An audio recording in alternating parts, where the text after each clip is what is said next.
और ये बोलेंगे कि यदि मैं पहले ही सुधर जाता तो ये मेरा जो है दिन मुझे देखने को नहीं मिलता, ये मुझे समझ लेना चाहिए था, तो मुझे ऐसा नहीं होता कि मैं इस आवागमन के चक्कर से आज़ाद हो सकता था शायद।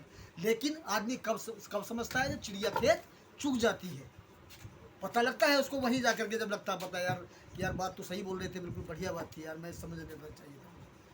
आदमी तभी समझता है जबकि आदमी का लास्ट और अंत हो जाता है, कि ये समझता अपने आप को यार मैं तो कुछ, मेरे बराबर कौन है यार, डॉक्टर साहब क्या जाने, मेरे पास तो बहुत पैसा है तो फटा जूता पहनो फिर रहे, ये गलत सोच है। तो मानव योनि जो है 84 लाख योनियों के बाद मिलती है लास्ट या में मिलती है, लास्ट ये सब सर्वश्रेष्ठ योनि कब मिलती है, ये समझने के लिए मिलती है, अच्छा, समझने के लिए इसका मिलती मतलब है। हम 84 लाख योनि भोग चुके भोग हैं, चुके हैं, तब मानव योनि तब मिली। जान माने अब हम अगर अच्छे काम करेंगे तो स्वर्ग में जा सकते हैं। जा सकते, ये ही एक यूनि इसलिए मिलती है, इसलिए ये यूनि मिलती है ताकि हम ये सोचें कि हमें अब अपनी मुक्ति के लिए, अपनी आज़ादी के लिए क्या करना है, ताकि इस आवागमन के चक्कर से मुक्त हो जाए।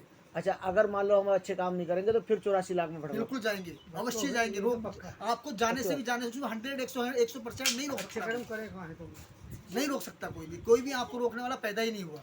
अच्छा, हमें अच्छे कर्म नहीं, हमें फिर 84 में जाना पड़ेगा। बिल्कुल जाना पड़ेगा, 84 लाख क्यों नहीं भुगतेंगे आप, लाखों बार रोएंगे, आँखें आपकी लाखों बार रोएंगी, लाखों बार टपकेंगी, आप ये सोचेंगे कि यार मैं तो बहुत गलत कर बैठा हूँ, मुझे तो पहले ही सोच लेना चाहिए था कि मैं जो हूँ इस कीड़ा बनेंगे, मकोड़े बनेंगे, जोक बनेंगे, बिच्छू बनेंगे, ऐसी कायनात हैं, इतनी सारी जो है मतलब यूनि है, उनको भुगतने के बाद आप तब करके फिर मानव यूनि में आएंगे, तब आपको एक मौका देगा प्रभु। कौन देगा? प्रभु देगा, भगवान देगा कि अब सोच ले, फिर मानव शरीर देगा। हाँ फिर देगा कि भैया तू मान जा, फिर अब आगा तू भुगतने के बाद, अब तुझे मौका और दे रहा हूँ।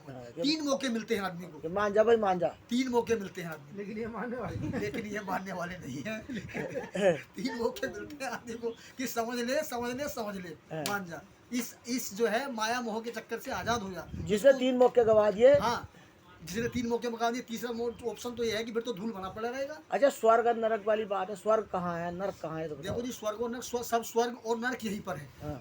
आदमी धरती पर स्वर्ग और नरक है, यहीं अपने आप को आदमी स्वर्ग बना सकता है, यहीं पर नरक बना सकता है। यदि कर्म अच्छे करोगे, अच्छी संगत करोगे, अच्छे वचन सुनोगे, तो आपको स्वर्ग की प्राप्ति होगी। ठीक है, स्वर्ग कहाँ है कि सतलोक, आप सतलोक में जाएंगे, अच्छे कर्म करोगे, अंडा मांस मछली वगैरह वगैरह पर नारी की तरफ नहीं देखेंगे, आप कोई ऐसा कार्य नहीं करेंगे जो किसी की आत्मा को ठेस पहुंचे, किसी का दिल दुखे। संगत कीजिए साध की हरे और की ब्याद, संगत भई कुसाद की 8 पैर उपाद।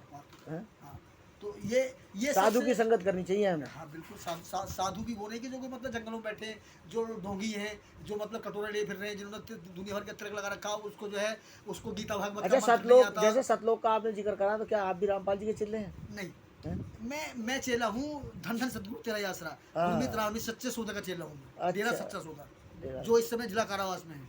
संत गुरमीत राम रहीम जी, हाँ, जो जिला कारावास में, जो एक बैंगन छूते थे वो 1 लाख का बन जाता था। हाँ, जो भी होता था वो जाने, उनकी टेंशन है, क्योंकि टीचर जो है आप हैं, आपने मुझे ए पढ़ना सिखाया है, बेटे ये ए है, ये ई है, ये ऊ है, आपने मुझे पढ़ाया, और इसके बाद आप जेल चले गए, ये आपकी टेंशन है, मुझे तो आपने अच्छा, एक बात बताइए सर कि जैसे नामदान लेने के बाद व्यक्ति क्या बात 84 के चक्कर से छूट जाता है? बिल्कुल छूट जाएगा। नामदान का एक नामदान की ऐसी युक्ति है, ऐसा साधन है, ऐसा मार्ग है जो आपको जो है आवागमन के चक्कर से आज़ाद कर सकता है। जैसे जो बड़े बड़े साधु संत महात्माओं ने जिनका अध्ययन किया है। जैसे आपने नामदान लिया तो आपको कुछ उम्मीद समझा कि 84 के चक्कर से मुक्ति मिलेगी? बिल्कुल मिलेगी, जो जितनी लेकिन पीढ़ियाँ चली गई, लेकिन तो आप मुझे जो कह रहे हो बार बार कि आप 84 के चक्कर में भटकोगे, नामदान तो मैंने भी लिया संत रामपाल जी महाराज से। तो रखा तो जाएंगे आप, सतलोक जाएंगे आप, मैं भी सतलोक जाऊंगा। बिल्कुल जाएंगे आप, यदि छोड़ रामपाल जी महाराज की जय। जय।